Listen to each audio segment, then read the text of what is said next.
Entonces, en esta presentación quiero centrarme en el tema de la innovación educativa, si bien la pregunta que me ha planteado Felipe allí es innovar en la escuela, una tarea para estar presentes en el futuro. Entonces voy a tener una presentación de unos 40 minutos, me gustaría tener una interacción con ustedes, conversar y nuevamente que esto les aporte. Entiendo que ustedes han tenido una jornada muy enriquecedora, han venido hablando sobre el futuro de la escuela, tienen sus realidades escolares. Yo lo que quisiera es invitarlos a que conversemos sobre la innovación en la educación, pero pensando siempre, pues esta mañana, en clave de los futuros de la educación, ¿vale? Probablemente ya el día de ayer hablaron algo sobre inteligencia artificial, así que no quiero sonar trillado, y sin embargo tengo que mencionar que cuando estaba buscando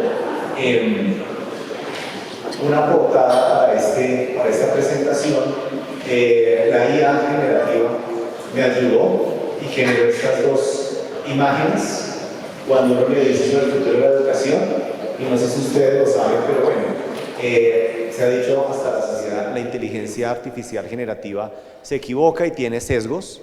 Entonces lo que ustedes ven a la izquierda es una primera visualización, por eso es generativa. Entonces si uno le dice, imagínese en un entorno escolar en el futuro, me muestra lo que está a mano derecha, ¿no? Y nuevamente, esto piénsenlo no solamente de manera como inmediata con un conferencista que va a generar una imagen, sino un profesor, un maestro que se enfrenta a una tarea de hacer diseño curricular con sus colegas, evaluar los aprendizajes, o un estudiante de colegio o de universidad que también se enfrenta a la inteligencia artificial generativa, porque eso es lo que estamos viviendo en este momento.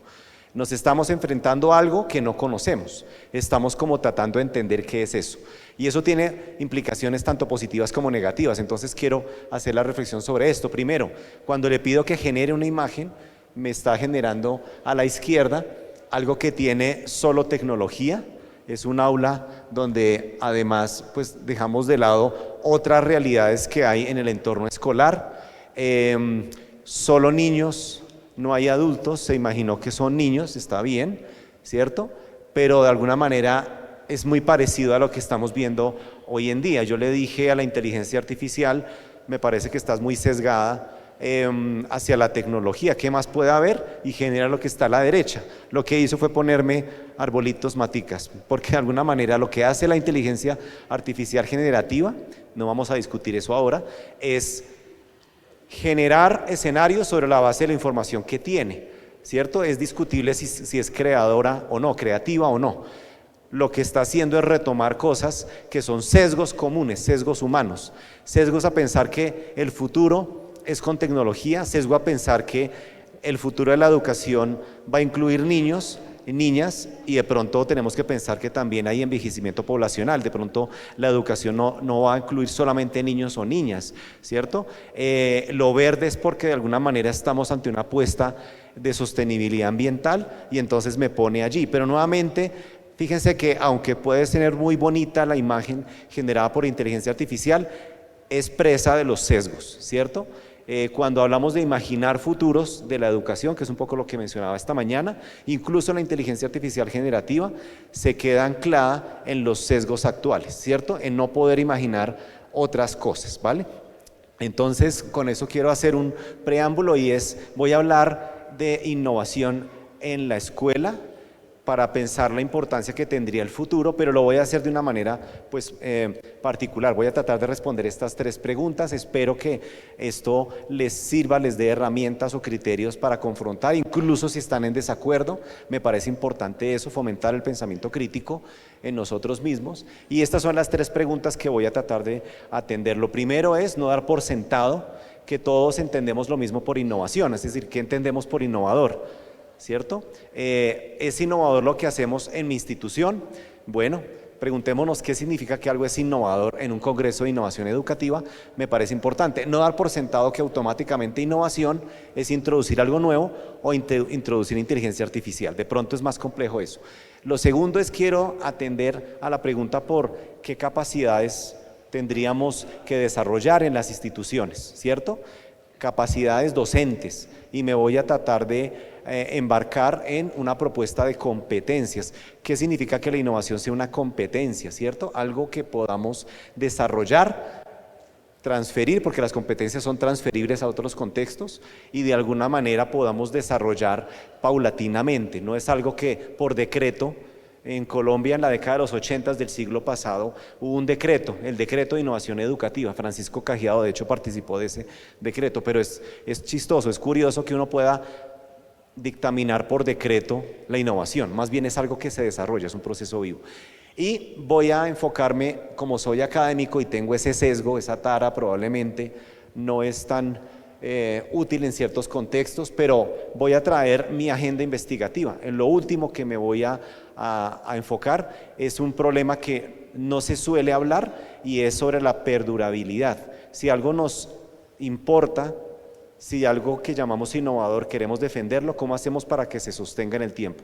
A eso lo llamaré el problema de la sostenibilidad o perdurabilidad de las innovaciones, ¿cierto? ¿Cómo hacemos para que eso dure? Entonces, eso es lo que voy a hacer, y algunos antecedentes que voy a tener en cuenta aquí son cosas que he escrito. Uno solamente puede hablar de lo que ha pensado, vivido o escrito, y eso es lo que yo he hecho. Entonces no me voy a salir de otro marco, sino de mi propia experiencia. Aquí ustedes van a ver notas de política sobre la innovación educativa, qué significa implementarla. También me ha interesado hablar sobre las prácticas de investigación e innovación en maestros. Esto es una investigación que hicimos con el IDEP. Nos preguntábamos por las condiciones personales, pero también institucionales para innovar, y otros textos que aquí me están hablando un poco sobre la naturaleza de la innovación y la sostenibilidad. Es desde ahí, desde donde voy a trabajar, pero también voy a enmarcar mi conferencia sobre la experiencia acompañando a maestros y maestras que están innovando permanentemente en colegios públicos, privados, sectores rurales, casco urbano, y me ha interesado esto. Es decir, no les voy a hablar de una maravilla, no les voy a decir que la gamificación es la solución, STEM o STEAM, ChatGPT, alguna propuesta de desarrollo socioemocional. No me interesa hablar de esta o aquella innovación, sino me interesa hablar de la innovación como objeto de estudio, que es lo que he venido haciendo. En ese sentido les sonará muy abstracto, pero todo el tiempo quiero que lo anclemos a lo que hacemos como pedagogos y docentes, que es innovar, ¿vale? Entonces no voy a defender una innovación por sobre otras, más bien quiero entender qué significa eso de innovar en educación, ¿vale? Y esa es la primera pregunta que nos tendríamos que hacer, y es, bueno, ¿eso que hacemos es innovador? Algunas definiciones nos dicen, oiga, innovador es aquello que es producto de resolver un problema, pero de manera deliberada, ¿cierto? Entonces, de esta definición que ustedes ven acá, me interesa es que la innovación supone un carácter reflexivo y deliberativo, ¿cierto? Es decir, sabemos que estamos haciendo innovación, y esto es importante porque va a resolver problemas. Esto me parece que es como ponernos todos en sintonía sobre a qué llamamos innovador. Probablemente esto ayude a responder preguntas sobre si esto que hacemos en la institución es o no innovador. Para empezar, estamos resolviendo un problema, pero estamos resolviendo un problema que de alguna manera, pues como dice acá, se hace de manera intencional. Sabemos lo que queremos hacer. Muchas innovaciones a veces simplemente son como ideas automáticas que implementamos o creemos que son innovadoras porque simplemente traen, por ejemplo, tecnología o traen alguna nueva iniciativa. Lo que nos tenemos que preguntar es hasta qué punto es un producto intencional, es decir, sabemos qué problema queremos resolver. Un colegio que quiere implementar tablets, pasaba hace unos años atrás, pues porque nos donaron tablets. Entonces estamos innovando probablemente, pero ¿qué queremos hacer con esos dispositivos? ¿Vale? Entonces nuevamente el carácter deliberado es importante. De la UNESCO me parece una definición también muy acertada, ¿cierto? Porque habla de ese carácter deliberado y planificado, pero también de cerrar brechas en los aprendizajes, ¿bien?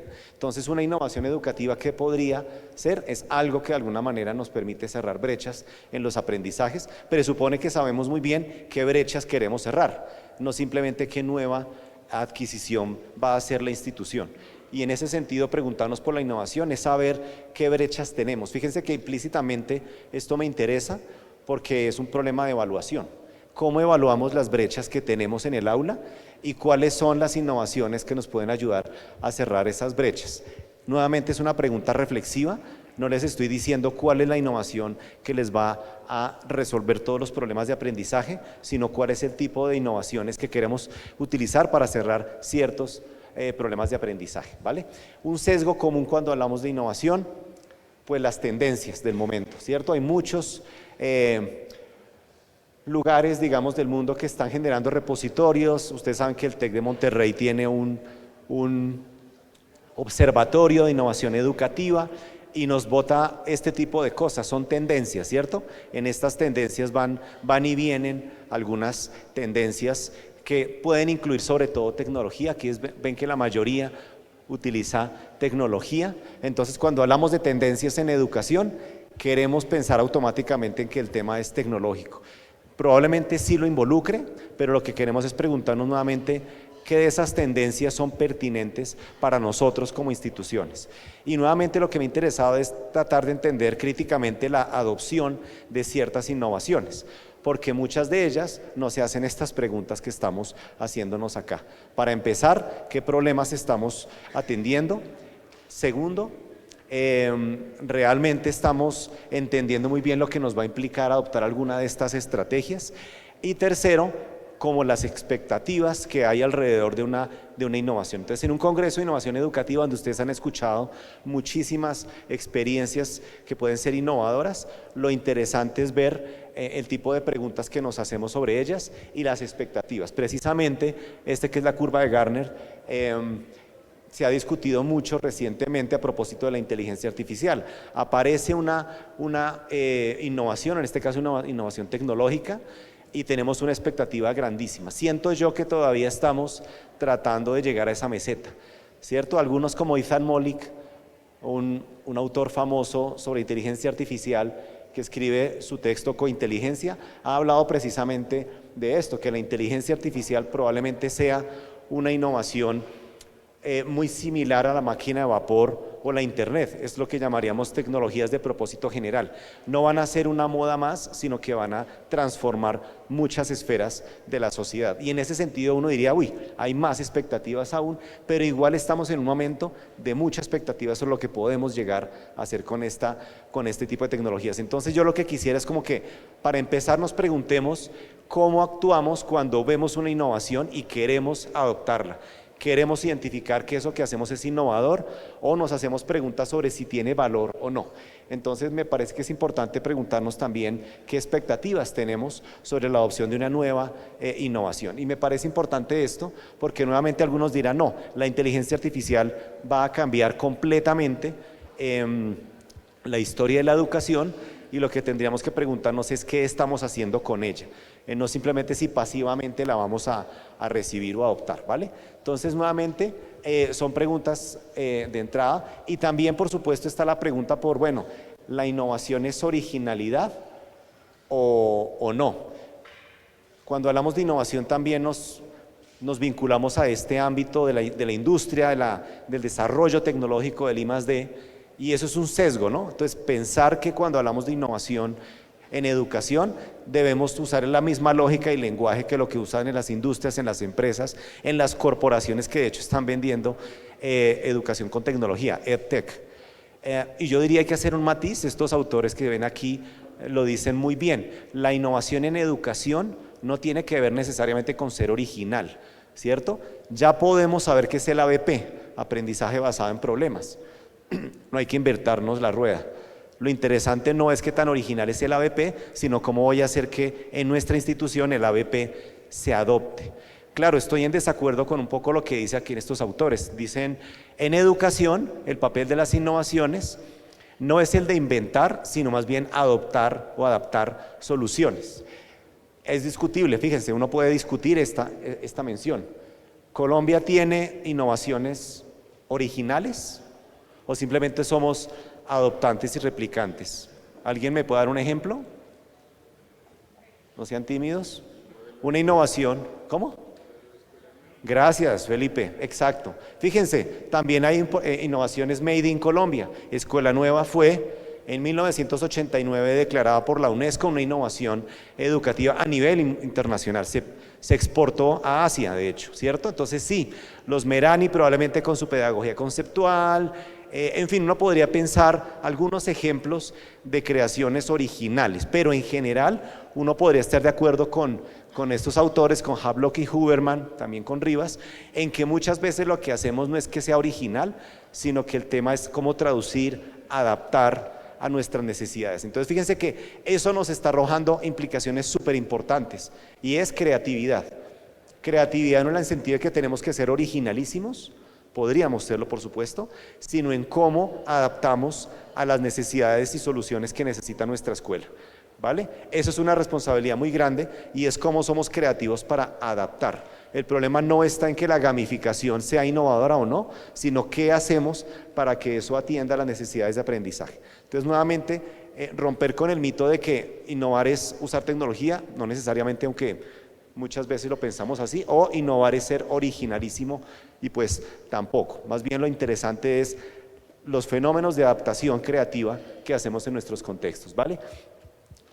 Aquí en este texto lo que me importó hace algunos años atrás era entender esa naturaleza de la innovación. Si uno quiere investigar o evaluar si eso que estamos haciendo tiene mérito, sirve, pues tendríamos que hacer una evaluación, ¿o no? ¿Cierto? No de entrada asumir que es maravillosa porque la gamificación está de moda, ya resolvemos los problemas. ¿Cómo hacemos para que las instituciones educativas se hagan preguntas de evaluación o investigación? Eso es lo que me preguntaba en este trabajo. Y eso me llevó a hacer una cosa previa, y es tratar de entender la naturaleza de esa innovación, es decir, cuál es, como si fuera un animal, su biología, ¿cierto? Es lo mismo aprendizaje basado en proyectos que aprendizaje basado en problemas, es lo mismo diseño universal de aprendizaje que promover competencias STEM o STEAM, ¿cierto que no? Son diferentes.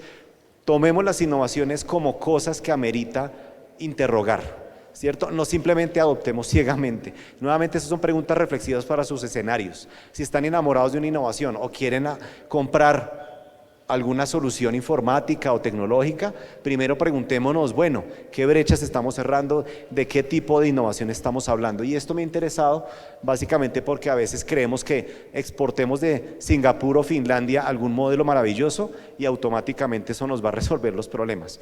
Más bien pensemos qué naturaleza es esta innovación. Si yo quiero hacer, por ejemplo, una innovación que tenga que ver con desarrollo socioemocional, ¿eso qué me va a implicar? ¿Cuáles las características, digamos, que va a tener esa innovación en mi institución? Y por eso este tipo de categorías que ustedes ven aquí me han sido útiles para tratar de entender esa innovación, y eso de alguna manera es algo que nos lleva a lo que muchas veces no hacemos, y es evaluar nuestras innovaciones, ¿vale? Estamos obsesionados con la implementación, pero no evaluamos, y hay muchas formas de evaluar, por supuesto. Aquí lo que decía es, bueno, hay modelos, enfoques para evaluar. Finalmente lo que me interesa es el tipo de preguntas que le hacemos a la innovación. Se ve bonita la plataforma, las guías están adecuadas, los maestros están formados, son preguntas legítimas, pero también hay que hacer preguntas de aprendizaje. Estamos cerrando brechas, ¿cierto? ¿Qué le va a implicar esto a los docentes para adecuarse a esta innovación? Son preguntas que nuevamente nos llevan a interrogar la naturaleza misma de nuestras innovaciones, ¿vale? En esta investigación del distrito también nos interrogábamos por el origen. ¿Dónde surge una innovación? ¿Será lo mismo que un maestro quiera innovar, diseñe una investigación, una intervención, perdón, e innove, o que, por ejemplo, llegue un programa externo a la institución, por ejemplo, un programa de bilingüismo? El British Council quiere que hagamos innovaciones en bilingüismo. Muy bien, ¿qué significa que la innovación sea externa o sea generada desde adentro del aula? Eso marca diferencias y lo hemos también tratado de diagnosticar. Por supuesto, ¿ustedes qué creen que genera más resistencia? ¿Una innovación que se genera desde el maestro o que viene desde fuera? Uno por sentido común diría innovaciones que vienen desde afuera, pero no es que sean malas. Piensen en jornada única, es una innovación educativa.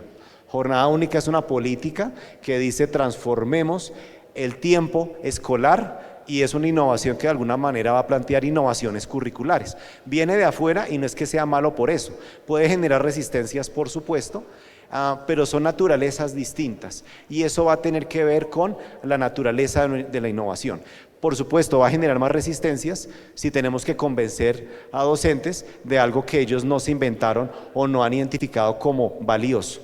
Pero nuevamente, la apuesta es por entender qué significa que algo tenga valor por el lugar de origen. Y por supuesto, en esta encuesta que hicimos a los maestros del distrito, la mayoría innovaba identificando problemas de aula, ellos mismos, pero muchos otros, por supuesto, le identificaban valor a cosas que vinieran de fuera, ¿vale? Más modas, el design thinking de Tom Kelly, Stanford, también del Instituto Hatzoplanner de Alemania, ¿cierto? De ahí importamos el design thinking, que muchos de ustedes ya han tomado talleres, formaciones, etcétera. Me parece que es un buen marco, pero nuevamente, más allá de adoptar como si fuera una plantilla el design thinking, preguntémonos qué está detrás del design thinking. Pues sí, puede que sea un marco interesante para desarrollar innovaciones. Si vamos a incorporar el pensamiento de diseño, lo que han dicho los fundadores de este enfoque, que no es una técnica, sino más bien un enfoque, es que tenemos que pensar como diseñadores. Y fíjense que esto ya es problemático. No es tanto contratemos un taller de design thinking en el colegio y San Sarabín, focus pocus, de una semana a otra ya somos diseñadores. ¿Qué significa que algo que se generó en el entorno del diseño, que es una disciplina distinta y ajena a la educación, no estoy diciendo que la educación sea ajena al diseño per se, se habla de la ciencia del diseño en educación. Lo que quiero decir es que esto proviene de una disciplina distinta a la educativa, la pedagógica. Entonces esa traducción implica que seamos críticos. Si vamos a incorporar el pensamiento de diseño para que nuestros maestros se involucren en este enfoque, ¿qué nos va a implicar? ¿Qué competencias vamos a tener que desarrollar? Y es un poco lo que quisiera también plantear, y es que puede ser un enfoque interesante. Algunos han dicho que el diseño instruccional ya está un poco limitado y que deberíamos pasar a hablar de pensamiento de diseño como un enfoque interesante para diseñar innovaciones. No solamente entonces incorporemos gamificación, cómo el pensamiento de diseño nos lleva a que nuestros maestros puedan hacer más y mejores innovaciones gamificadas. Probablemente el pensamiento de diseño nos sirva, pero pensemos muy bien qué le estamos pidiendo al maestro cuando está implementando este pensamiento de diseño. ¿Qué tanto lo conocemos, cierto? ¿Qué le va a implicar? Digamos, ¿qué tan empático es? No estamos haciendo zapatos, carteras, no estamos haciendo tecnología. Cuando hablamos de pensamiento de diseño, el diseño estaba pensando en productos y probablemente la lógica detrás de la creatividad pedagógica, de la innovación pedagógica, no siempre esté orientada al producto, sino al proceso. Entonces hay que tener mucho cuidado cuando importamos de manera, digamos, automática estos enfoques, pero por supuesto ver su valor, qué le va a implicar al maestro que está desarrollando estos enfoques, ¿vale? Esto me lleva, por supuesto, a la pregunta por las capacidades. Es decir, ya estamos entendiendo que la innovación tiene que ver con resolver problemas con intencionalidad pedagógica o educativa, ojo, no tecnológica. Incorporar una herramienta para hacer más eficiente los procesos de gestión de matrículas o de manejo de recursos en la institución no es una innovación educativa, es una innovación tecnológica para unos problemas de eficiencia, es distinto. Si tenemos claro que nuestra innovación va a resolver problemas pedagógicos de aprendizaje, entonces tenemos que preguntarnos, bueno, ¿cuál es la característica que tiene esta innovación? ¿Cómo la estamos apropiando? Y eso nos lleva al problema de las capacidades. ¿Qué tan capaces somos de desarrollar estas competencias en nosotros como maestros y en nuestros estudiantes, por supuesto, ¿vale? Aquí quiero remitirme a algo que pues llevamos más de 3 décadas hablando de competencias en el país y sin embargo todavía uno ve que este lenguaje, digamos, no es siempre apropiado de la mejor manera. Digamos como que hablamos de competencia y lo entendemos como un sinónimo de ser hábil o de medir una competencia, pero no detrás de todo lo que podría implicar la competencia. Uno podría decir la competencia es esta integración de conocimientos, habilidades, actitudes, pero ¿qué va a implicar que un docente sea innovador en términos de competencia, cierto? Ya hay, por supuesto, algunos experimentos, digamos, de política pública por hablar de las competencias que puede desarrollar un docente. Fíjense que en el 2013 se creó este pentágono de las competencias, pero es un marco que habla de integración de tecnología. Entonces, fíjense el sesgo. En la política pública nos siguen insistiendo que la innovación debe incluir tecnología y que el maestro que desarrolle estas competencias debe atender a estos subconjuntos, ¿cierto? Cuando yo me puse a hacer una traza en el tiempo de este desarrollo, de este marco de competencias, quedaba insatisfecho porque me preguntaba hasta qué punto la innovación se entiende de esa manera, con ese sesgo tecnológico. ¿Ven ustedes la diferencia entre el 2013 y el 2016? ¿Ven qué otro dominio apareció allí? A ver, encuentren la diferencia. Entre el 2013 y el 2016, ¿hay alguna otra? ¿Cómo? Hexágono. Sí, claro, bien, buen insight, de pentágono a hexágono, o sea que apareció un elemento nuevo. ¿Cuál es? El diseño, ¿sí ven? Entonces, interesante es que cuando la política pública se imagina la innovación, la imagina anclada a una dimensión tecnológica. Y segundo, la misma política pública va reconociendo la importancia del diseño como capacidad. Entonces, nuevamente, abogaríamos por desarrollar competencias de innovación, pero fíjense la importancia que tiene cada vez más el diseño. Entonces, esto del design thinking viene a ser algo que puede ser cada vez más relevante en términos de competencia, y esto nos lleva a un problema, y es que cuando hablamos de innovaciones pensamos más en su dimensión. Ustedes saben que una competencia se divide, ¿no?, en conocimientos, habilidades y actitudes, pero las habilidades, que en inglés es skill, es una habilidad más técnica, y probablemente nos quedamos más preocupados por usar apropiadamente una técnica, un enfoque, una herramienta, y no por las otras dimensiones, el conocimiento de la herramienta o la actitud que debo tener ante ella. Entonces, nuevamente, si vuelvo a este enfoque del design thinking, podríamos estar pensando que detrás de este enfoque, y solamente nombro hay otros, el agilismo, que también se está utilizando ahora en educación, y otros tantos, nos llevan a pensar cuáles son los desempeños que yo necesito generar. Si ustedes nuevamente se ponen a desmenuzar estas etapas del design thinking, se darán cuenta, y esto lo he visto acompañando a maestros utilizando este enfoque, que muchas veces un enfoque de empatía me implicaría a mí conectar con los estudiantes, ¿sí? Entonces vamos a innovar de cualquier manera, vamos a hacer diseño universal de aprendizaje. Entonces nos casamos con la plantilla de implementar el DUA, pero ¿qué va a implicar el DUA? Pues una labor de empatizar, ¿cierto? Y nuevamente empatizar va a significar qué tan conectado estoy con las necesidades de mis estudiantes. Y muchas veces lo que he encontrado en procesos de implementación de innovaciones es que es más la preocupación por cómo implementamos adecuadamente una plantilla, una serie de pasos, una herramienta, y no cómo empatizamos con nuestro público, que son los estudiantes. Capacidad de delimitar, capacidad de idear, ¿cierto? Capacidad de crear ideas por fuera de nuestros marcos de pensamiento, lo que decíamos esta mañana. Si queremos imaginar futuros, deberíamos ser capaces de identificar tendencias, leer tendencias. La verdad es que tenemos esta tara de imaginarnos el futuro solamente con las herramientas y la realidad más inmediata.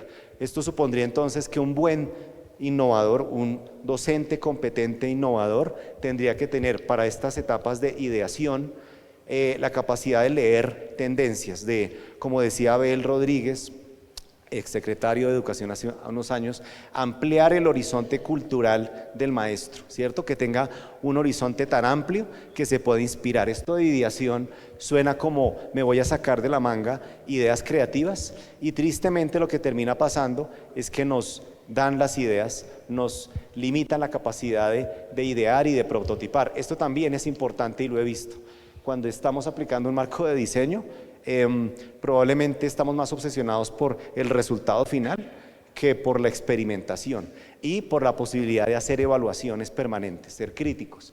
Nuevamente, entonces, cuando hablemos de las competencias de un docente innovador, tendríamos que estar menos obsesionados con la solución que nos están dando desde afuera y más con lo que está pasando en nuestras cabezas, ¿cierto? La capacidad de empatizar, de identificar tendencias, de poder prototipar y de poder poner a prueba eso que estamos haciendo. Eso me parece que es un valor enorme y nos devuelve a nuestra práctica pedagógica.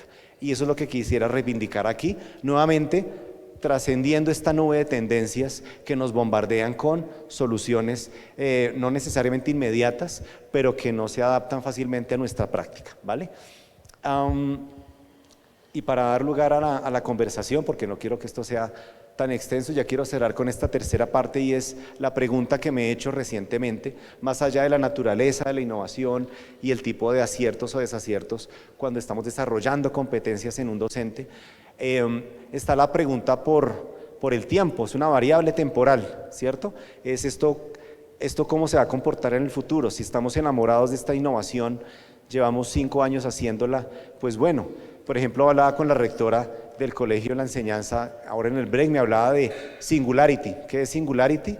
Pues una idea, una visión, que además retoma de manera muy chévere, me pareció interesante esta narrativa, la visión que tenía la fundadora hace varios siglos atrás. ¿Cierto? Esto no es nuevo, esto no empezó hace 6 años. Singularity es una innovación que parte de una cosa que me parece central en cualquier innovación, y es que tengo una visión clara, una visión de fundamento, del cambio que quiere lograr. Pero nuevamente, si estamos convencidos de la importancia de Singularity, ¿qué hacemos para que se sostenga en el tiempo? ¿Cómo hacemos para que no sea flor de un día? ¿Cierto? Fíjense que estamos más obsesionados por implementar una estrategia que parece novedosa, que están haciendo en otro lado, y no por preguntarnos si estamos cerrando brechas de aprendizaje, por ejemplo, si estamos desarrollando capacidades en los docentes. Esas dos cosas son claves, como dice Michael Phelan, pero también deberíamos estar preocupados por cómo hacemos para que esto se sostenga en el tiempo, sea perdurable, ¿vale? Esta es la pregunta que nos hemos hecho. Este es un libro que lanzamos ahora en la Filbo. Realmente es un proyecto con el Ministerio con MinCiencias. Acompañamos 40 innovaciones educativas a nivel territorial, innovaciones específicamente en construcción de paz. Nos interesaba entender cómo esos colectivos innovaban en contextos complejos, ¿no? Obviamente son 9 departamentos de Colombia. Yo no me iba a ir donde están las condiciones perfectas, yo no me iba a ir a analizar innovaciones que tienen todas las garantías a nivel central, en una capital, con todos los arreglos. Me interesaba era entender cómo estos colectivos lograban desarrollar construcción de paz con población vulnerable. Y bueno, aparte de este texto que sistematiza las 40 experiencias, lo que me interesó con un colega, Nicolás Aguilar, fue tratar de entender cómo estos colectivos pensaban la sostenibilidad de las innovaciones, ¿cierto? Cómo hacen que perduren. Esto es un logo, una imagen que representa, como todos los colectivos lo hicieron, esta idea de la perdurabilidad, ¿cierto? Esto es una iniciativa, la que les estoy contando, de Turbo Antioquia.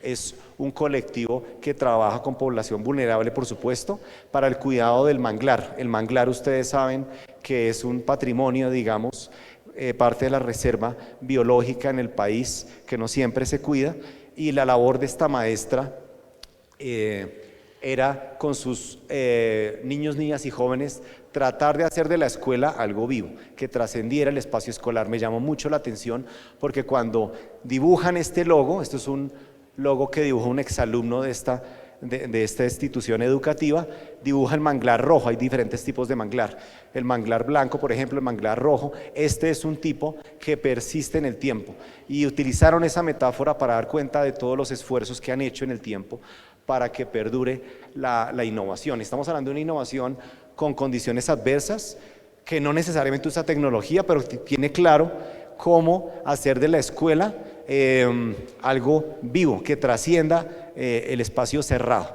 Y esto es muy freiriano, pero también muy de la tradición de la escuela activa de Freinet, como mencionaba esta mañana.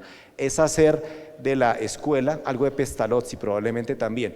Cómo hacer que la escuela trascienda el salón de clase, cómo lo conectamos. Y esta innovación, de manera muy espontánea, lo traía a colación, ¿cierto? Me parece muy interesante esta imaginería que hay alrededor de cómo hacemos para que una innovación en condiciones adversas se sostenga en el tiempo. Es un poco lo que hablamos allí, ¿vale? Esto es una Una descripción, me permito leerla. Imagina un lugar donde los manglares, con sus raíces entrelazadas y fuertes, representan la resiliencia y la esperanza de una comunidad afrodescendiente que ha sufrido en silencio. En medio de la violencia y la indiferencia estatal, estos manglares son testigos silenciosos de la lucha por la paz y la reinvención.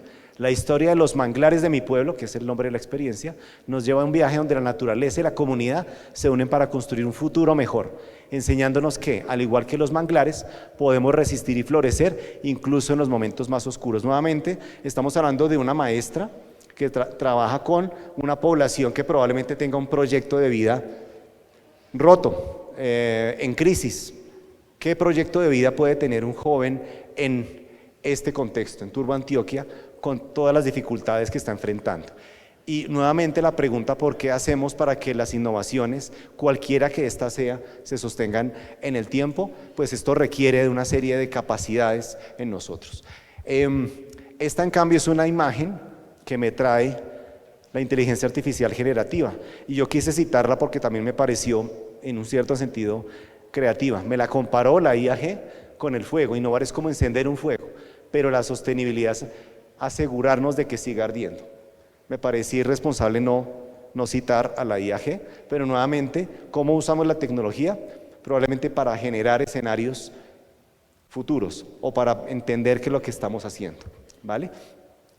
Producto de este análisis comparado, no solamente estas 40 experiencias, sino de otras tantas innovaciones internamente generadas, externamente generadas, he identificado esto que ustedes ven acá. Es lo que se denominaría un hexágono de la sostenibilidad. Es algo que me ha permitido entender variables, y las que ustedes ven ahí son variables asociadas a que una innovación se sostenga, ¿cierto? ¿En términos de qué? De su origen, dónde surge, ya lo dijimos, de qué tan madura sea. Singularity lleva 6 años, el año pasado me decían, estaba replanteándose, que me parece muy bien. Es un ejercicio de revisar críticamente si lo estamos haciendo bien.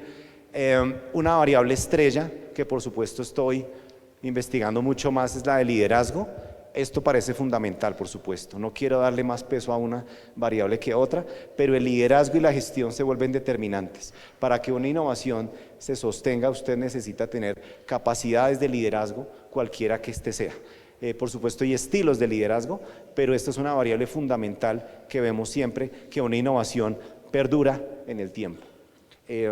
Escuela Nueva, por ejemplo, que lo mencionábamos hace un momento, pues uno inmediatamente piensa en Vicky Colbert como un ejemplo de liderazgo de esa innovación. Algunos critican a Vicky Colbert y dicen más bien, no fue Vicky Colbert, sino los maestros de Norte de Santander que estaban trabajando en terreno. Ella lo que hizo fue liderar la idea y llevarla internacionalmente, pero nuevamente el liderazgo se vuelve un tema central, el liderazgo de la innovación. La integración curricular también, ¿eso qué tiene que ver con el currículo? ¿Qué tiene que ver con el aprendizaje? Aquí creo que fallan muchas innovaciones en no preguntarse por el carácter que tiene nuestra innovación en el currículo transversal de la institución. ¿Cuál es la apuesta de aprendizaje que le estamos dando? El alcance, a dónde llega la innovación y hasta dónde queremos que trascienda. ¿Solamente el aula o queremos que vaya más allá? El de los manglares, por ejemplo, es una apuesta de innovación territorial. Llega más allá del aula de clase o una institución formal educativa pública y llega al territorio. Y por supuesto menciono la difusión porque es una variable central. Rogers es un autor que ha mencionado la importancia de la difusión de la innovación. No es menor.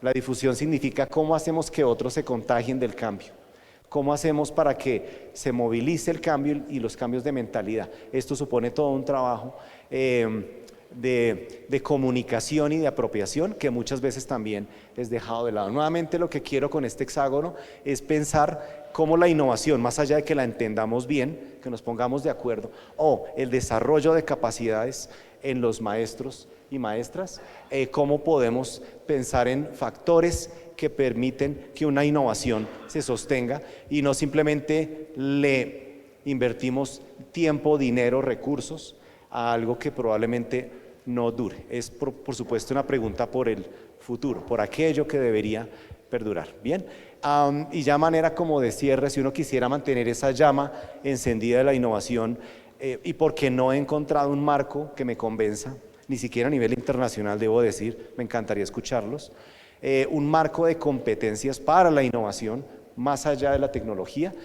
Mencionaría estas 4 que me parecen interesantes. Una mentalidad de diseño, nuevamente el design thinking no como una plantilla o un tallercito de 8 horas que ya automáticamente nos vuelve diseñadores. No, pidas con la palabra, es una mentalidad, ¿cierto? Es un mindset, es una forma de ver la pedagogía, el aprendizaje, la evaluación, mi práctica pedagógica. La mentalidad de diseño es más importante que una simple técnica exportada del diseño. Mentalidad de crecimiento, growth mindset, afortunadamente está de moda. Digo afortunadamente porque cuando está de moda, entonces la OECD comienza a medirla, ya está midiendo growth mindset. Es decir, medir mentalidad es fundamental. Por ejemplo, ¿cuántas niñas van a estudiar carreras STEM? Es una cuestión de mentalidad, ¿cierto? Está demostrado en la literatura. Una niña decide estudiar carreras STEM porque cree que es capaz, no solamente porque simplemente tenga la aptitud, sino también porque ella misma se convence. De cada 10 jóvenes que entran a la universidad, solo 3 terminan carreras STEM en Colombia, ¿cierto? Siendo además, porque está demostrado, capaces, es decir, todas ellas pueden tener las capacidades, no solamente el interés, y aún así muy pocas se interesan. Entonces, nuevamente, cómo desarrollamos una mentalidad en nuestros niños, niñas y jóvenes, pero también en nosotros mismos como educadores, de que podemos hacerlo distinto, de que la tecnología no me va a quedar grande, que no voy a resistirme. Si me hablan de evaluación, entonces no me voy a resistir. Por supuesto, el tema de la evaluación es un tema de mentalidad, me interesaba muchísimo. Donde menos se innova, en evaluación. Limitamos la evaluación a medición y dejamos que la innovación sea simplemente estrategias, por ejemplo, lúdicas o de seguimiento a estudiantes, pero nunca nos metemos con el coco, dejamos intacta la evaluación y creo que es un terreno ahí donde podríamos innovar muchísimo. El término imaginación pedagógica se puede rastrear de muchas maneras, pero tiene que ver con esa capacidad de leer tendencias, identificar señales y pensar fuera de la caja, para nombrar una expresión bien trillada. Ese pensar fuera de la caja significa tener referentes para salirnos de la zona de confort, y es ahí donde muchas veces lo que hacemos es simplemente procesos automáticos de implementación. Y como mencioné esta mañana, no voy a ampliar mucho en ello, esta tendencia actual de los pensamientos de futuros me parece muy prometedora, porque nos obliga a pensar en desarrollar capacidades en nuestros estudiantes para ver diferentes escenarios. Y esto tiene directa relación con una preocupación muy grande que hay, y ustedes la deben vivir: los proyectos de vida de los jóvenes que se enfrascan o se limitan a pensar que solamente hay una posibilidad. Si no paso a la universidad o a esta universidad, mi vida carece de sentido, o no quiero ir a la universidad porque así va a ser mi vida si voy a la universidad. Es decir, esta capacidad de ver diferentes escenarios, de explorarlos, es algo que tendríamos que desarrollar, claro, en los niños, niñas y jóvenes, pero para empezar en nosotros mismos. ¿Cómo ideamos un futuro de la educación que no sea fatalista, determinista, etcétera? Y nuevamente, como lo mencionaba esta mañana y lo mencionaba Peter Bishop, la importancia del pensamiento de futuros, la alfabetización en futuros, future literacy, tiene que ver con que los niños y niñas de hoy son los que van a enfrentar estos problemas del futuro. No nos va a tocar a nosotros tanto como a ellos, no solamente calentamiento global, seguridad alimentaria, brechas de todo tipo. Entonces, ¿qué tanto estamos preparándolos para atender este tipo de problemáticas? Nuevamente, si las innovaciones educativas que estamos implementando apuntan a esto, genial, a estas preguntas esenciales que quisiéramos hacernos, bienvenida a la innovación, ¿vale? Y bueno, simplemente esto recapitula lo de las tendencias y el pensamiento de futuros. Aquí es una página web, yo simplemente le hice clic a un cuadrito, el cuadrito está organizado por sectores, y aquí un sector dice recursos didácticos. Cada vez más encontramos páginas que nos muestran un montón de tendencias. En este mar de tendencias, ¿cómo leemos señales? ¿A cuál de esas innovaciones le vamos a apostar? Creo que es una decisión más bien colectiva, de instituciones que se ponen a pensar hacia dónde quieren ir, no cada profesor aislado, pero también es una decisión con criterio, y con pensamiento crítico. ¿Qué es lo que necesitamos en la institución para navegar por tantas tendencias? Nuevamente la metáfora del arbolito de Navidad. Cada vez le vamos poniendo más y más y más temas al currículo, a la institución educativa, y no nos preguntamos qué es lo que realmente queremos que perdure, qué es lo esencial en esas innovaciones que queremos que sea sostenible. Bien, entonces en esta ruta he intentado responder estas preguntas, nuevamente no dar por sentado que todos entendemos lo mismo por innovación. Si nos ha quedado grande entender competencia, educación por competencias y ponernos de acuerdo por décadas, imagínense con la innovación va a ser lo mismo.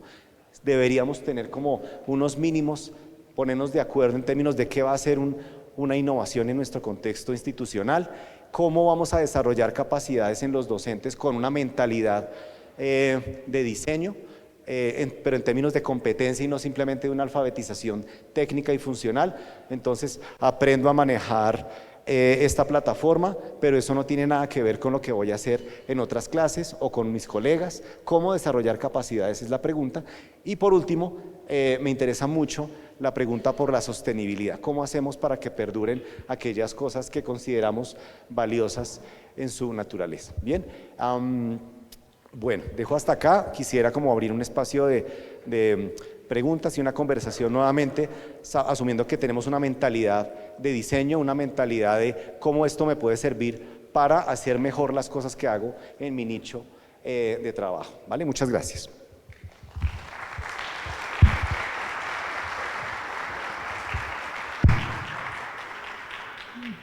Bueno, muchísimas gracias por la información y pues abrir el espectro frente a la innovación.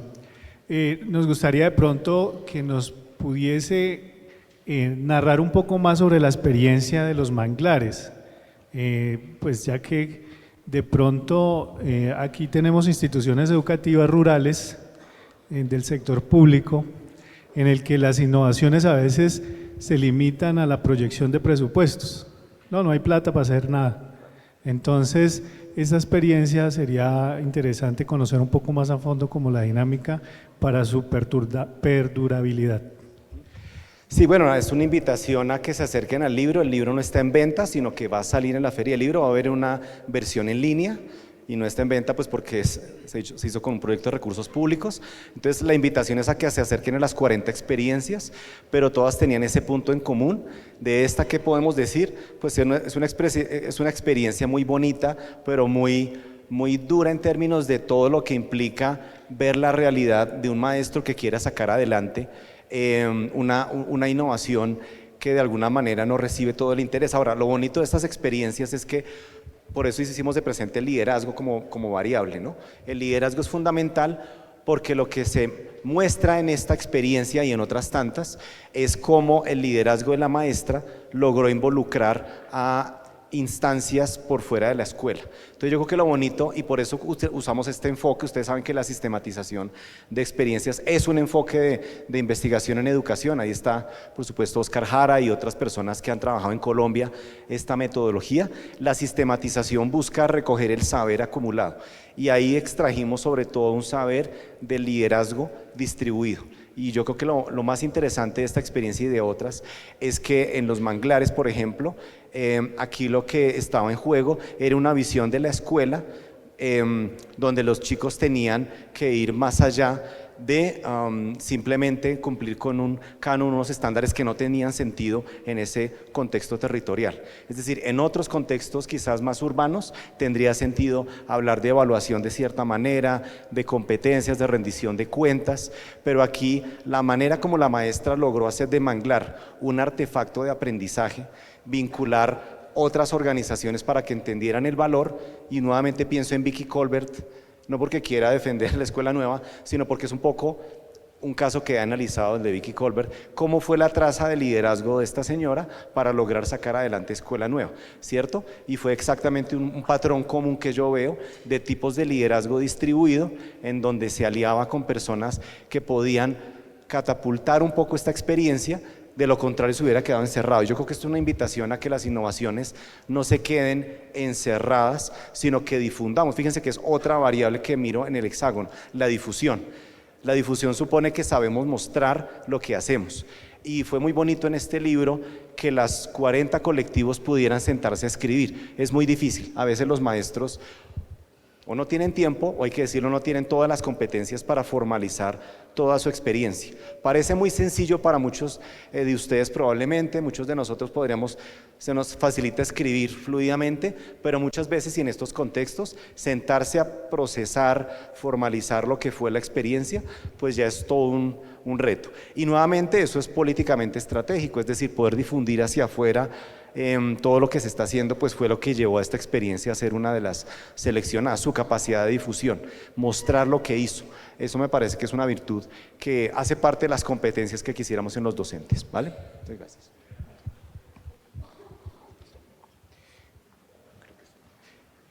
Buenos días. Bueno, primero me presento, mi nombre es Brian Reina, vengo de parte del Colegio Santa Mariana de Jesús, agradecerle por el espacio. Bueno, me surgen unas preguntas que nacen a partir de mi labor investigativa y también como en la praxis como docente.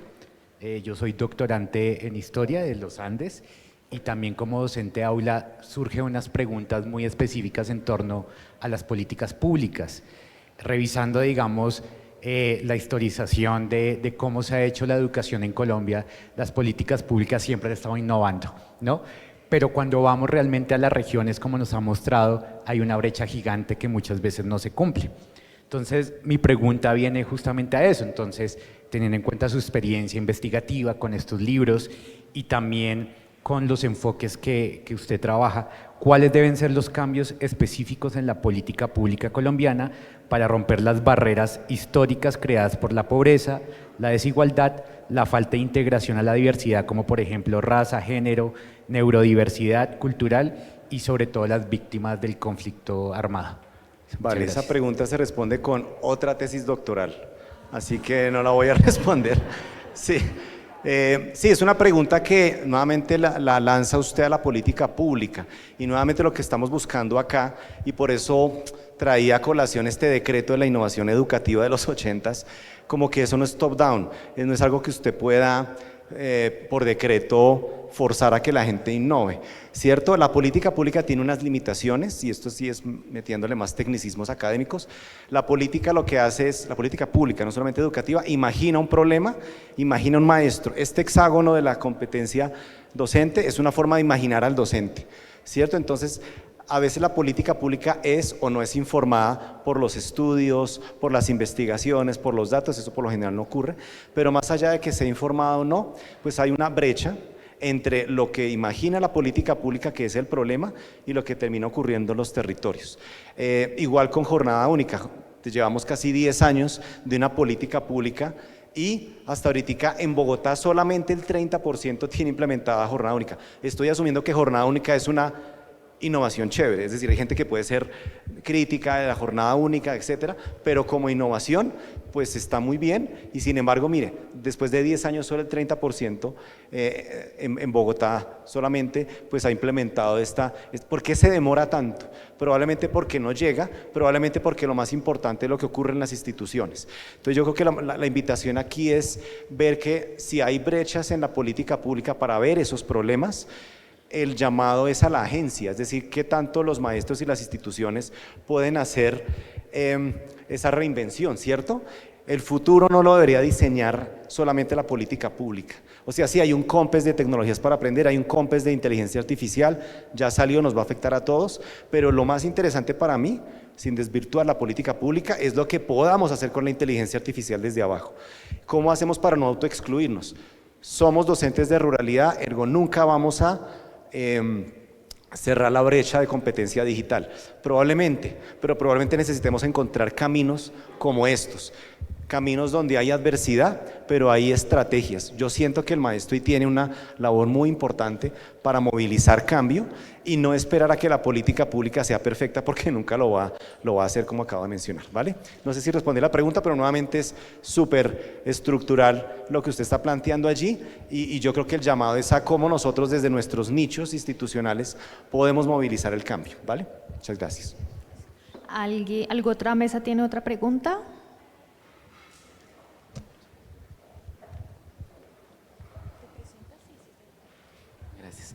Eh, Buenos días, acá estoy.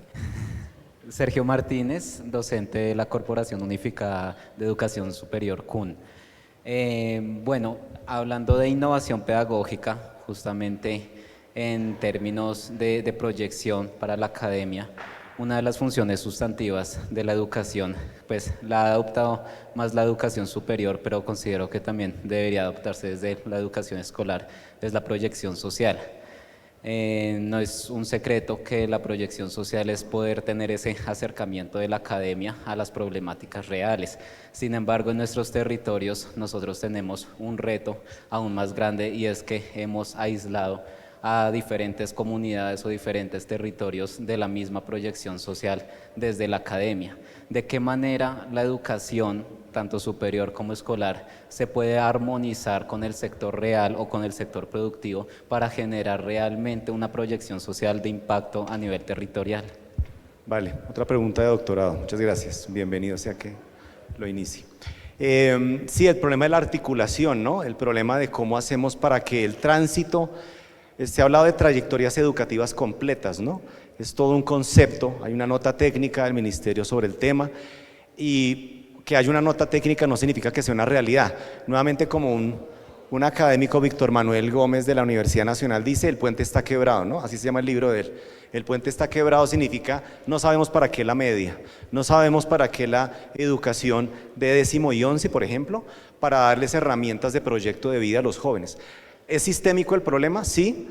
Falla las universidades en pertinencia, en acceso, etcétera, pero también algo pasa en la educación básica y media particularmente, que no logramos integrar. Hay experimentos, hay voces que recientemente están hablando, estoy sesgado porque hago parte de una de las universidades que está proclamando un sistema de educación posmedia.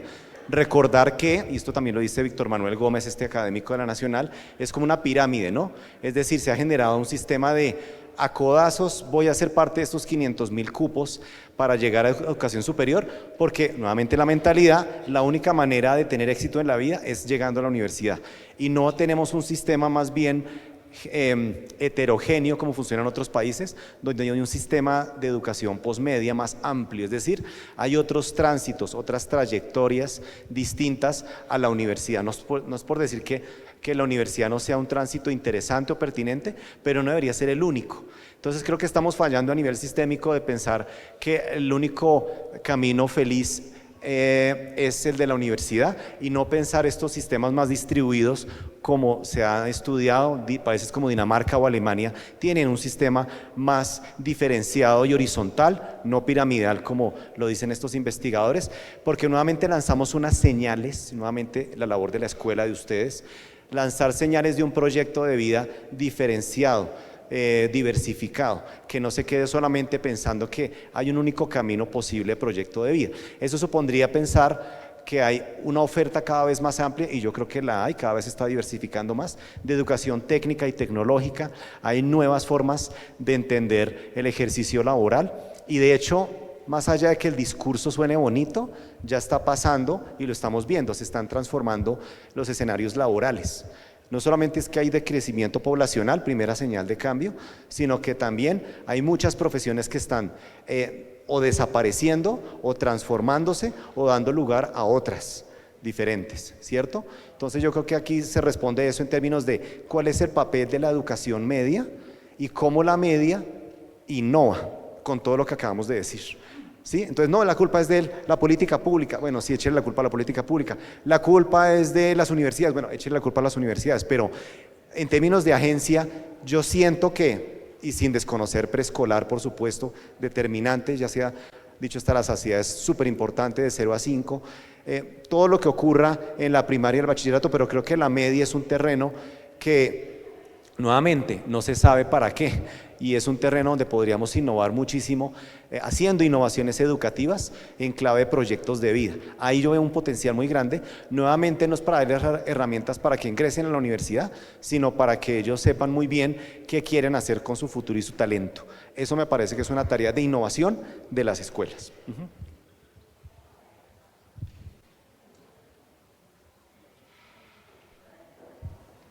Gracias. Profesor, acaba usted de despejarme la mitad de mi pregunta. Yo manejo el área de preescolar, entonces le agradezco, le hablo como educadora y como mamá. ¿Cuáles serían también las carreras del futuro? Usted acaba de decir que hay propuestas interesantes a nivel técnica, tecnológica. ¿Qué otras carreras podemos divisar para empezar a nutrir en nuestros niños, en nuestros infantes, ese potencial para esas carreras del futuro?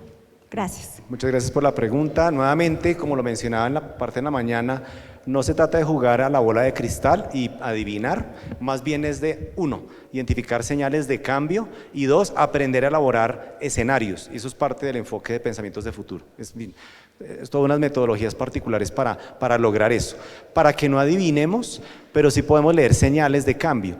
Yo te respondo esa pregunta de manera evasiva diciendo, hay reportes como el de la OCDE, del futuro del trabajo, como lo vieron ayer, probablemente, en donde se dice los actuales empleadores están demandando estas nuevas competencias. Y de hecho en ese informe, que yo espero que lo hayan revisado todos a raíz de la conversación que se dio ayer, ese informe de la OCDE del futuro de los trabajos de 2025 incluye áreas de la educación, ¿cierto?, para mostrar esa brecha entre las demandas de los empleadores y lo que estamos haciendo en las escuelas y universidades. ¿Qué trabajos? Me parece que es irresponsable lanzarte una profesión, aunque ese reporte la lanza. ¿Y por qué? Porque tú estás educando chiquitos ¿de qué edad? 4 o 5. Mi hija tiene 9 años. Ya está más grandecita, pero esto que les decía el Foro Económico Mundial, el 65% de los niños y niñas del 2017 van a ejercer trabajos que todavía no existen. Eso lo dice el Foro Económico Mundial.